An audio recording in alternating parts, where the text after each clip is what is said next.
सभी को प्रणाम।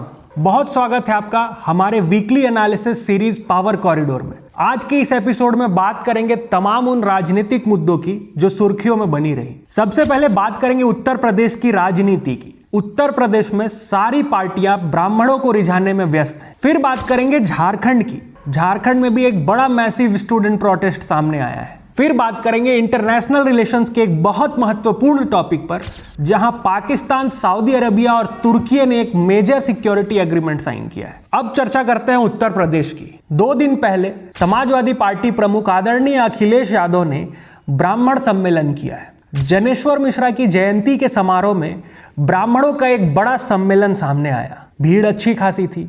तो प्रदेश में अब यह सवाल उठने लगा है कि क्या वाकई में अब ब्राह्मण समाजवादी पार्टी की ओर जा सकते हैं। इस पर चर्चा करना इसलिए भी जरूरी है कि समाजवादी पार्टी प्रमुख अखिलेश यादव ने पीडीए का एक नया फॉर्मूला दे दिया। पीडीए का एक नया फुल फॉर्म दे दिया। अभी तक पीडीए यानी था पिछड़ा, दलित और अल्पसंख्यक। अब पीडीए में अखिलेश यादव कह रहे हैं पीडी यानी पंडित। अब पिछड़ा भी कंफ्यूज्ड है, दलित भी कंफ्यूज्ड है और अल्पसंख्यक लोगों के पास तो कोई ऑप्शन ही नहीं है। अगर आप पिछड़ों को पिछड़ा बोल रहे हैं, दलित को शोषित और वंचित बोल रहे हैं, वहीं पर आप इसमें पंडितों को भी शामिल कर रहे हैं, तो ये आयरनी समझना जरूरी है। तो जो शोषित और वंचित हैं वो शोषित और वंचित हैं किससे, और जो पिछड़े हैं वो पिछड़े हैं किससे। जब अगड़ा भी प्रताड़ित है, पिछड़ा भी प्रताड़ित है, तो ये फॉर्मूला तो समझ में ही नहीं आ रहा है। तो राजनीतिक विश्लेषकों का अब ये मानना है कि पंडितों को ऐड करके अखिलेश यादव ने अपना गड्ढा खोद लिया है। भारतीय जनता पार्टी को आप लिख कर ले लीजिए, जितने यादव वोट मिलेंगे उतने ही अखिलेश यादव को ब्राह्मण वोट मिलने जा रहे हैं। अखिलेश यादव पता नहीं किस गलत फहमी में जी रहे हैं कि ब्राह्मण उनके तरफ शिफ्ट हो जाएगा। बात करें अगर किसी भी समाज की, तो देखिए 10-15% वोट तो किसी को भी मिलेगा, चाहे ब्राह्मण हो, क्षत्रिय हो। 15 से 20% वोट समाजवादी पार्टी को भी जाता है।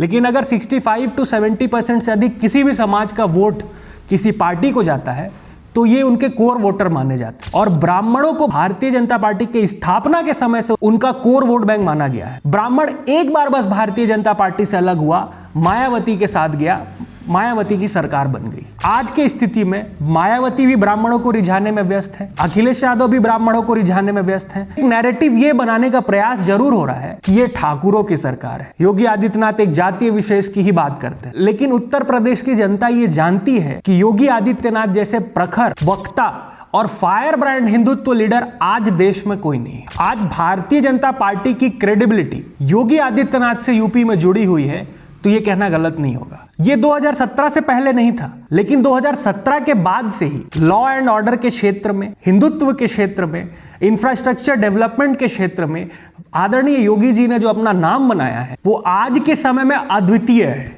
ऐसा मास फॉलोइंग, मास अपील अभी के समय में प्रधानमंत्री नरेंद्र मोदी के अलावा किसी की नहीं दिखाई देती है। अब ये देखना काफी इंटरेस्टिंग होगा कि ब्राह्मण किसके साथ जाते हैं। अभी वो पूरे इस मोमेंट को एंजॉय कर रहे हैं। देखिए, ब्राह्मणों की संख्या 10 से 12% है। निसंदेह उनके इंपॉर्टेंस को नहीं नकारा जा सकता। 70 से 75 विधानसभा सीटों में डायरेक्ट दखल है उनका। वहां पर वो डिसाइड करते हैं कि किसकी जीत होगी या किसकी हार। और यही कारण है कि अखिलेश यादव को ये अपेक्षा है कि अब ब्राह्मण उनका साथ देंगे और वापस से वो 2013 की तरह मुख्यमंत्री बन जाएंगे। अब चलते हैं झारखंड पर। झारखंड के रांची में जयपाल सिंह मुंडा स्टेडियम में 2 हफ्तों से एक प्रोटेस्ट चल रहा है। ये भी स्टूडेंट प्रोटेस्ट है, ये भी एजुकेशनल रिफॉर्म्स को लेकर है, लेकिन इसको नेशनल हेडलाइन बनने में काफी वक्त लग गया। वहीं जंतर मंतर की बात करें तो कुछ दिनों में ही वो नेशनल और इंटरनेशनल हेडलाइंस में था। कारण क्या है कि वो भारतीय जनता पार्टी के खिलाफ प्रोटेस्ट था और यहां पर हेमंत सोरेन सरकार के खिलाफ प्रोटेस्ट है। स्टूडेंट प्रोटेस्ट कर रहे हैं जेपीएससी और जेएसएससी यानी झारखंड पब्लिक सर्विस कमीशन और झारखंड स्टाफ सिलेक्शन कमीशन के खिलाफ। प्रदेश में इतना करप्शन है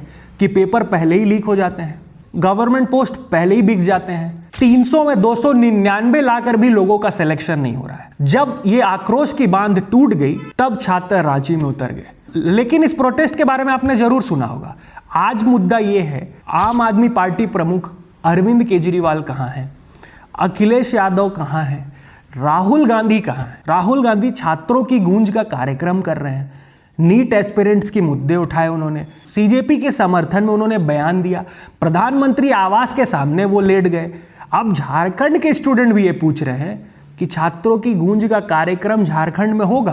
राहुल गांधी हेमंत सोरेन के घर के सामने कब लेटने वाले हैं? और आज देश की जनता को इनका दोहरा चरित्र को समझना पड़ेगा। सीजेपी के डबल स्टैंडर्ड की तो सबको जानकारी है, उनसे तो कोई अपेक्षा ही नहीं है। वो तो सीधे तौर पर अरविंद केजरीवाल के एक टूल थे जिनको दिल्ली में यूज करके फेंक दिया गया है। अब बात करते हैं आईआर के एक बहुत ही महत्वपूर्ण टॉपिक की, जहां पर पाकिस्तान, सऊदी अरेबिया और तुर्की ने एक सिक्योरिटी एग्रीमेंट साइन किया है। म्यूचुअल डिफेंस पैक्ट का नाम दिया गया है। मक्का, सऊदी अरब में यह डील होता है। अब भारत के नजरिए से यह डील क्यों इंपॉर्टेंट है? क्योंकि जहां भी पाकिस्तान शामिल होगा हमें उस पर नजर तो बना के रखना ही चाहिए। अभी की स्थिति में तुर्की जो कि नेटो का मेंबर है, सऊदी अरेबिया अरब वर्ल्ड का लीडर है, निसंदेह मिडिल ईस्ट के सबसे पैसे वाले और डेवलप्ड कंट्रियों के में उनका नाम शुमार है। पाकिस्तान जो कि है तो भिखमंगा देश, लेकिन हाँ डिफेंस में अगर उनकी बात करें तो न्यूक्लियर कंट्री है। तो तीनों के पास एक दूसरे को कुछ ना कुछ देने के लिए तो है। सऊदी अरेबिया परेशान है इजराइल से, सऊदी अरेबिया परेशान है ईरान से। सऊदी को चाहिए सिक्योरिटी,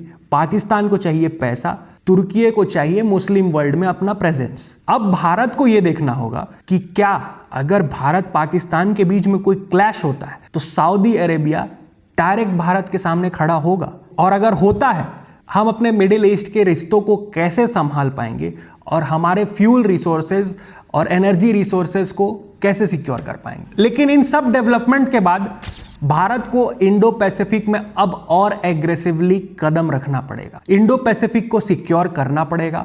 इंडो पैसिफिक में भारत को अब किसी भी स्टेट का प्रेजेंस और एग्रेसिवनेस को अब काउंटर करना पड़ेगा। पाकिस्तान अब पूरी तरीके से मिडिल ईस्ट की ओर जा चुका है। हमें मिडिल ईस्ट से अब अपनी थोड़ी अपेक्षा को कम करनी पड़ेगी। यूएस का रुख हमने देखा। आज के समय में रशिया और इजराइल के अलावा और फ्रांस को किसी हद तक देखें तो उन तीनों के अलावा हमारे पास कोई भी ऐसा एलाई नहीं है जिस पे हम पूरी तरीके से ट्रस्ट कर सकते हैं। इसी वजह से आज हमें आत्मनिर्भर भारत की ओर बढ़ना है। 2047 तक जो प्रधानमंत्री जी का नारा है, इसमें कोई दो राय नहीं है कि अगर हम इसकी ओर नहीं बढ़े, भारत एक मेजर इंटरनेशनल क्राइसिस की ओर बढ़ेगा। तो आज के समय में अब हमको अपना मैरीटाइम सिक्योरिटी भी साधना है, अपने बॉर्डर को भी सिक्योर करना है, जो तभी संभव है जब हम आत्मनिर्भर बनेंगे। आत्मनिर्भर सभी फील्ड में, चाहे वो टेक हो, डिफेंस हो, साइंस हो या रिसर्च हो। तो बहुत धन्यवाद। इसी तरह के एनालिटिकल वीडियो को देखने के लिए जुड़े रहें हमारे साथ। अगर वीडियो पसंद आया हो तो लाइक, शेयर एंड सब्सक्राइब जरूर करें, इससे हमारी काफ़ी मदद हो जाती है।